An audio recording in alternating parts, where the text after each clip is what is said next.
My name is Phoebe Zerwick, and I'm a contributor to the New York Times Magazine. For this week's Sunday Read, we'll be sharing a recent article for the magazine about deathbed visions, visions that people experience as they're dying. These visions can begin days, weeks, maybe even months before someone passes away. And they can cover a whole range of subjects, but they tend to center on the patient's earlier life and lived experience. As death approaches, people will begin to see friends and relatives, even pets whom they loved, who preceded them in death. They might even hear the person speak or smell their perfume. People describe these deathbed visions as realer than real, as different from any other kinds of dreams that they've ever had. So this story is based on the research by a physician named Dr. Kerr, who works at Hospice Buffalo. He believed that these deathbed visions were completely different from delusions or hallucinations brought on by medication. And so Kerr's team interviewed his patients and their relatives.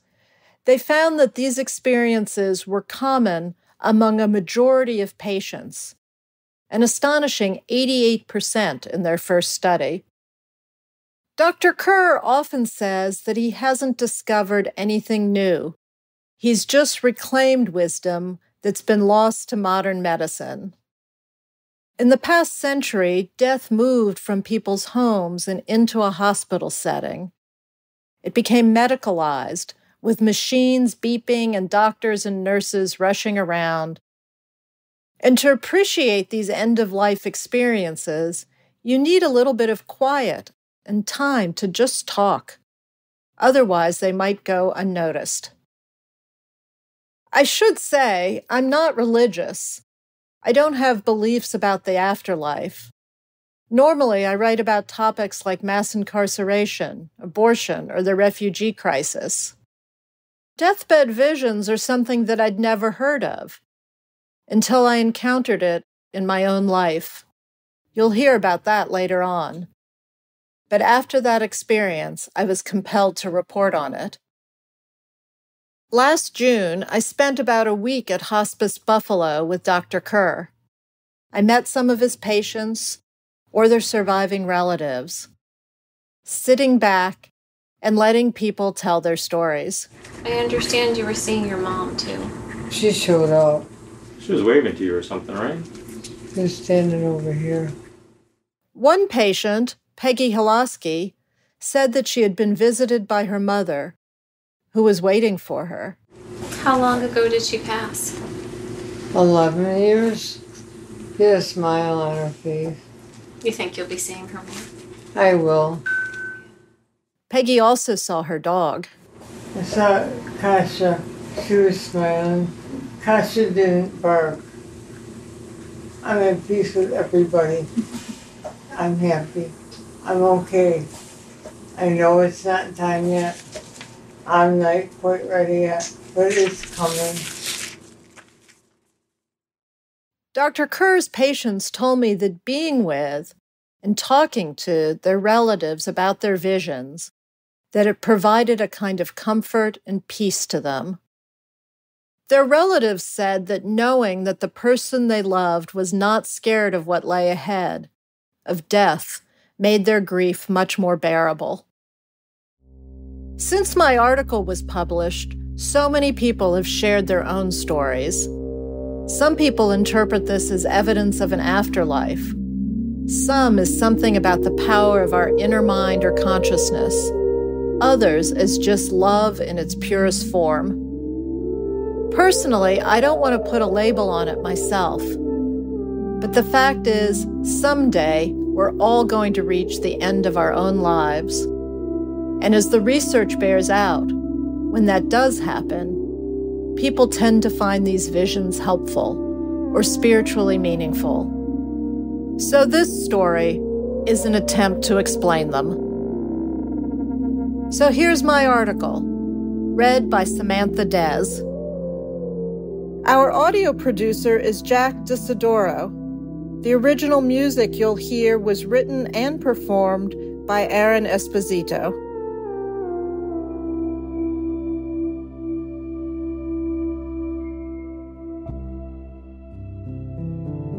Chris Kerr was 12 when he first observed a deathbed vision. His memory of that summer in 1974 is blurred, but not the sense of mystery he felt at the bedside of his dying father. Throughout Kerr's childhood in Toronto, his father, a surgeon, was too busy to spend much time with his son, except for an annual fishing trip they took, just the two of them, to the Canadian wilderness. Gaunt and weakened by cancer at 42, his father reached for the buttons on Kerr's shirt, fiddled with them, and said something about getting ready to catch the plane to their cabin in the woods. I knew intuitively. I knew wherever he was must be a good place because we were going fishing, Kerr told me. As he moved to touch his father, Kerr felt a hand on his shoulder. A priest had followed him into the hospital room and was now leading him away, telling him his father was delusional. Kerr's father died early the next morning. Kerr now calls what he witnessed an end-of-life vision. His father wasn't delusional, he believes. His mind was taking him to a time and place where he and his son could be together, in the wilds of northern Canada.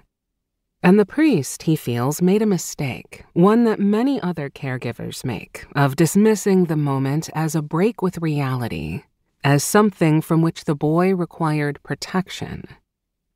It would be more than 40 years before Kerr felt compelled to speak about that evening in the hospital room. He had followed his father and 3 generations before him into medicine, and was working at Hospice and Palliative Care Buffalo, where he was the chief medical officer and conducted research on end-of-life visions.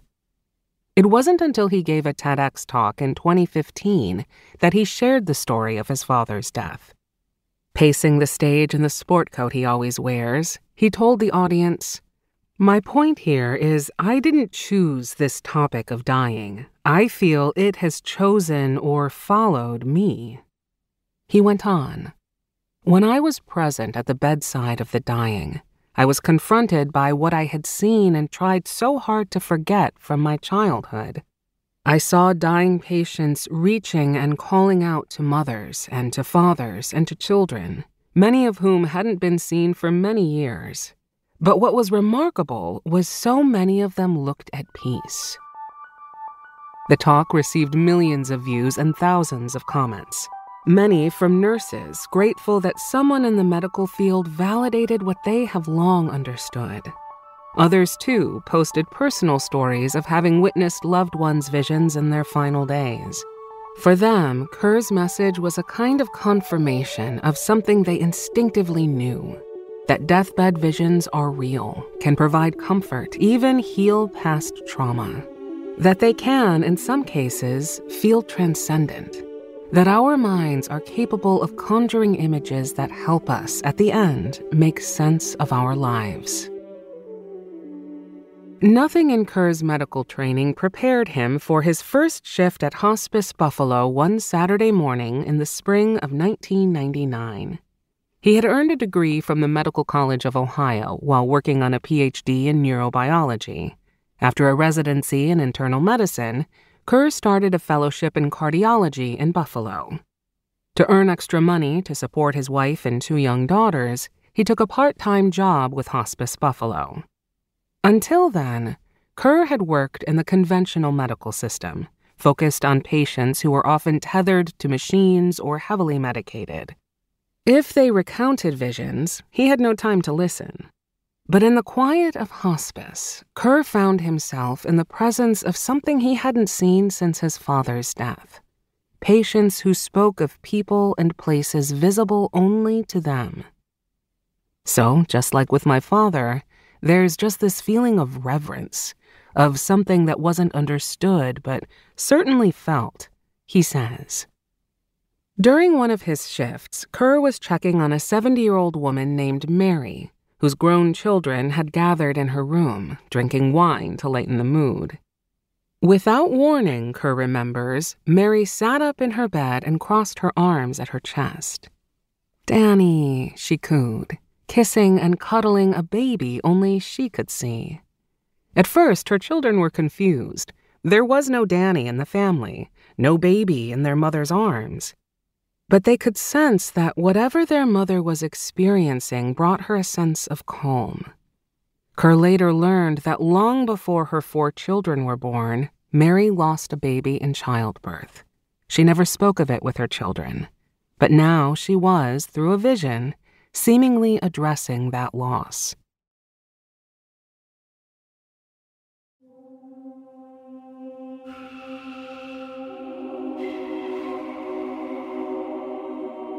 In observing Mary's final days at hospice, Kerr found his calling. "I was disillusioned by the assembly line nature of medicine," Kerr told me.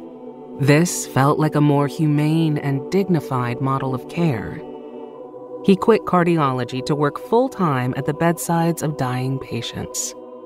Many of them described visions that drew from their lives and seemed to hold meaning, unlike hallucinations resulting from medication or delusional, incoherent thinking, which can also occur at the end of life. But Kerr couldn't persuade other doctors, even young residents making the rounds with him at hospice, of their value. They wanted scientific proof. At the time, only a handful of published medical studies had documented deathbed visions, and they largely relied on second-hand reports from doctors and other caregivers, rather than accounts from patients themselves. On a flight home from a conference, Kerr outlined a study of his own, and in 2010, a research fellow, Ann Bannis, signed on to conduct it with him. Like Kerr, Bannis had a family member who, before his death, experienced visions. A grandfather who imagined himself in a train station with his brothers. The study wasn't designed to answer how these visions differ neurologically from hallucinations or delusions. Rather, Kerr saw his role as chronicler of his patients' experiences. Borrowing from social science research methods, Kerr, Bannis, and their colleagues based their study on daily interviews with patients in the 22-bed inpatient unit at the hospice campus, in the hope of capturing the frequency and varied subject matter of their visions. Patients were screened to ensure that they were lucid and not in a confused or delirious state. The research, published in 2014 in the Journal of Palliative Medicine, found that visions are far more common and frequent than other researchers had found, with an astonishing 88% of patients reporting at least one vision. Later studies in Japan, India, Sweden, and Australia confirm that visions are common. The percentages range from about 20 to 80%, though a majority of these studies rely on interviews with caregivers and not patients. In the last 10 years, Kerr has hired a permanent research team who expanded the studies to include interviews with patients receiving hospice care at home and with their families, deepening the researchers' understanding of the variety and profundity of these visions. They can occur while patients are asleep or fully conscious. Dead family members figure most prominently, and by contrast, visions involving religious themes are exceedingly rare. Patients often relive seminal moments from their lives, including joyful experiences of falling in love and painful ones of rejection. Some dream of the unresolved tasks of daily life, like paying bills or raising children. Visions also entail past or imagined journeys, whether long car trips or short walks to school. Regardless of the subject matter, the visions, patients say, feel real and entirely unique compared with anything else they've ever experienced. They can begin days, even weeks before death. Most significant, as people near the end of their lives, the frequency of visions increases, further centering on deceased people or pets. It is these final visions that provide patients and their loved ones with profound meaning and solace. Kerr's latest research is focused on the emotional transformation he has often observed in patients who experience such visions. The first in this series of studies, published in 2019, measured psychological and spiritual growth among two groups of hospice patients, those who had visions and a control group of those who did not. Patients rated their agreement with statements including, "I changed my priorities about what is important in life," or "I have a better understanding of spiritual matters." Those who experienced end-of-life visions agreed more strongly with those statements, suggesting that the visions sparked inner change, even at the end of life. "It's the most remarkable of our studies," Kerr told me. "It highlights the paradox of dying, that while there is physical deterioration, they are growing and finding meaning. It highlights what patients are telling us, that they are being put back together." In the many conversations Kerr and I have had over the past year, the contradiction between medicine's demand for evidence and the ineffable quality of his patients' experiences came up repeatedly. He was first struck by this tension about a year before the publication of his first study, during a visit with a World War II veteran named John, who was tormented throughout his life by nightmares that took him back to the beaches of Normandy on D-Day. John had been part of a rescue mission to bring wounded soldiers to England by ship and leave those too far gone to die. The nightmares continued through his dying days until he dreamed of being discharged from the army. In a second dream, a fallen soldier appeared to John to tell him that his comrades would soon come to get him. The nightmares ended after that. Kerr has been nagged ever since by the inadequacy of science and of language to fully capture the mysteries of the mind. We were so caught up in trying to quantify and give structure to something so deeply spiritual, and really, we were just bystanders, witnesses to this, he says. It feels a little small to be filling in forms when you're looking at a 90-something-year-old veteran who is back in time 70 years having an experience you can't even understand. When Kerr talks about his research at conferences, nurses tend to nod their heads in approval. Doctors roll their eyes in disbelief. He finds that skeptics often understand the research best when they watch taped interviews with patients. What's striking about this footage, which dates back to Kerr's early work in 2008, is not so much the content of the visions, but rather the patient's demeanor. There's an absence of fear, Kerr says. A teenage girl's face lights up as she describes a dream in which she and her deceased aunt were in a castle playing with Barbie dolls. A man dying of cancer talks about his wife, who died several years earlier, and who comes to him in his dreams, always in blue. She waves, she smiles. That's it. But in the moment, he seems to be transported to another time or place. Kerr has often observed that in the very end, dying people lose interest in the activities that preoccupied them in life and turn toward those they love. As to why, Kerr can only speculate. In his 2020 book, Death is But a Dream, he concludes that the love his patients find in dying often brings them to a place that some call enlightenment and others call God. Time seems to vanish, he told me. The people who loved you well, secured you, and contributed to who you are still accessible at a spiritual and psychological level. That was the case with Connor O'Neill, who died at the age of 10 in 2022, and whose parents Kerr and I visited in their home. They told us that just 2 days before his death, their son called out the name of a family friend who, without the boy's knowledge, had just died. "Do you know where you are?" Connor's mother asked. "Heaven," the boy replied. Connor had barely spoken in days or moved without help.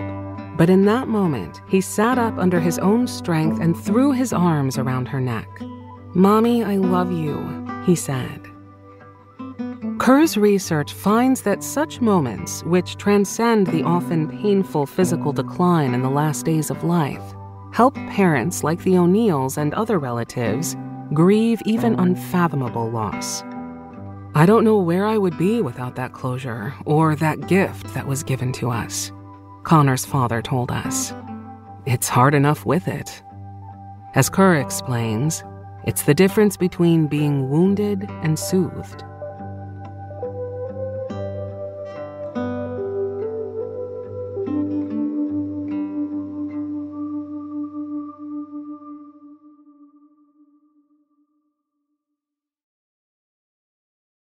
In June, I visited the adult daughter of a patient who died at home just days earlier. We sat in her mother's living room, looking out on the patio and bird feeders that had given the mother so much joy. 3 days before her mother's death, the daughter was straightening up the room when her mother began to speak more lucidly than she had in days. The daughter crawled into her mother's bed, held her hand, and listened. Her mother first spoke to the daughter's father, whom she could see in the far corner of the room, handsome as ever. She then started speaking with her second husband, visible only to her, yet real enough for the daughter to ask whether he was smoking his pipe. "Can't you smell it?" her mother replied. Even in the retelling, the moment felt sacred. "I will never, ever forget it," the daughter told me. "It was so beautiful." I also met one of Bannis's patients, Peggy Holosky, who had enrolled in hospice for home care services just days earlier, after doctors at the cancer hospital in Buffalo found blood clots throughout her body, a sign that the year-long treatment had stopped working. It was time for her husband, Stephen, to keep her comfortable at home with their 2 greyhounds. Stephen led Bannis and me to the family room where Peggy lay on the couch. Bannis knelt on the floor, checked her patient's catheter, reduced her prescriptions so there were fewer pills for her to swallow every day, and ordered a numbing cream for pain in her tailbone. She also asked about her visions. The nurse on call that weekend witnessed Peggy speaking with her dead mother. "She was standing over here," Peggy told Bannis, gesturing toward the corner of the room. "Was that the only time you saw her?" Bannis asked. "So far. Do you think you'll be seeing her more?" I will, considering what's going on." Peggy sank deeper into the couch and closed her eyes, recounting another visit from the dead, this time by the first greyhound she and Stephen adopted. "I'm at peace with everybody. I'm happy," she said. "It's not time yet. I know it's not time, but it's coming." When my mother, Chloe Zerwick, was dying in 2018, I had never heard of end-of-life visions. I was acting on intuition when her caregiver started telling me about what we were then calling hallucinations. Mom was 95 and living in her Hudson Valley home under hospice care with lung disease and congestive heart failure, barely able to leave her bed. The hospice doctor prescribed an opioid for pain and put her on antipsychotic and anti-anxiety medicines to tame the so-called hallucinations he worried were preventing her from sleeping. It is possible that some of these medications caused Mom's visions, but as Kerr has explained, drug-induced hallucinations do not rule out naturally occurring visions. They can coexist. In my mother's case, I inherently understood that her imaginary life was something to honor. I knew what medicine-induced hallucinations looked and felt like. About 10 years before her death, Mom fell and injured her spine. Doctors in the local hospital put her on an opioid to control the pain, which left her acting like a different person. There were spiders crawling on the hospital wall, she said. She mistook her roommate's bed for a train platform. Worse, she denied that I loved her or ever did. Once we took her off the medicine, the hallucinations vanished. The visions she was having at the end of her life were entirely different. They were connected to the long life she had led and brought a deep sense of comfort and delight. "You know, for the first time in my life, I have no worries," she told me. I remember feeling a weight lift. After more than a decade of failing health, she seemed to have found a sense of peace. The day before her death, as her breathing became more labored, Mom made an announcement. "I have a new leader," she said. "Who is that?" I asked. "Mark. He's going to take me to the other side." She was speaking of my husband, alive and well back home in North Carolina. "That's great, Mom, except that I need him here with me," I replied. "Do you think he can do both?" "Oh, yes, he's very capable." That evening, Mom was struggling again to breathe. "I'm thinking of the next world," she said, "and of my husband who would lead her there." The caregiver on duty for the night and I sat at her bedside as Mom's oxygen level fell from 68 to 63 to 52 and kept dropping until she died the next morning. My mother was not a brave person in the traditional sense of the word. She was afraid of snakes, the subway platform, and any hint of pain. But she faced her death confident that a man who loves her daughter would guide her to whatever lay ahead. "Do you think it will happen to you?" she asked me at one point about her dreaming life. "Maybe it's genetic," I replied, not knowing, as I do now, that these experiences are part of what may await us all.